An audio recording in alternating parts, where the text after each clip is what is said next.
ഒരു അപകട വാർത്തയിലേക്ക്. ദേശീയപാത ശ്രീനാരായണപുരം പൊരിബസാറിൽ ഇന്നോവ കാറും സ്കൂട്ടറും കൂട്ടിയിടിച്ച് സ്കൂട്ടർ യാത്രക്കാരൻ മരിച്ചു. അഞ്ചാം പൊരുത്തി പനങ്ങാട് സ്വദേശി കാട്ടുപറമ്പിൽ കബീറാണ് മരിച്ചത്. കൂടെ ഉണ്ടായിരുന്ന മകൻ റംസാന് ഗുരുതരമായി പരിക്കേറ്റു. ലിഷോയ് ചേരുന്നുണ്ട്. ലിഷോയ്, എപ്പോഴായിരുന്നു, എങ്ങനെയായിരുന്നു അപകടം?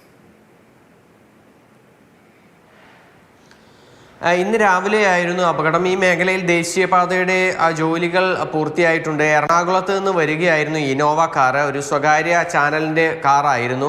ആ കാർ നേരെ ഈ എറണാകുളം ഭാഗത്തു നിന്നും ചാവക്കാട് ഭാഗത്തേക്ക് വരികയായിരുന്നു. അതിനിടയിൽ ഈ പാതയിൽ എതിർദിശയിൽ നിന്ന് ഈ സ്കൂട്ടർ യാത്രികൻ വരുന്നുണ്ടായിരുന്നു.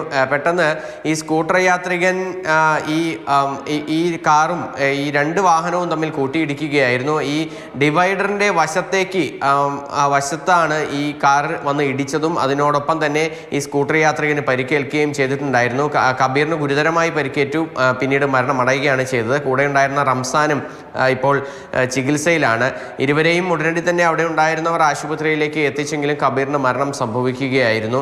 ഈ ദേശീയപാതയിൽ പലയിടത്തും സമാനമായ രീതിക്ക് അപകടങ്ങൾ ഉണ്ടാകുന്നുണ്ട്. കാരണം ഈ ഔദ്യോഗികമായി ഈ ഭാഗങ്ങളിലൊന്നും തന്നെ ഗതാഗതത്തിന് തുറന്നു കൊടുത്തിട്ടില്ല എങ്കിൽ പോലും പക്ഷേ ദൂരസ്ഥലങ്ങളിൽ നിന്നും വരുന്ന വാഹനങ്ങളൊക്കെ തന്നെ സാധാരണ വൺ വേയിൽ പോകുന്നത് പോലെ പോകാറുണ്ട്. പക്ഷേ അതേസമയം തന്നെ ചില ഭാഗങ്ങളിലുള്ള ആളുകളൊക്കെ തന്നെ ഈ വഴിയിൽ പെട്ടെന്ന് തൊട്ടടുത്ത ഭാഗങ്ങളിലേക്ക് കടക്കാൻ വൺ വേയിലൂടെ മറുവശത്തേക്ക് വരികയും ചെയ്തിട്ടുണ്ടായിരുന്നു. അങ്ങനെയുള്ള സംഭവങ്ങൾ അടുത്തിടെ നിരവധി അപകടങ്ങളാണ് ഉണ്ടാക്കിയിട്ടുള്ളത്.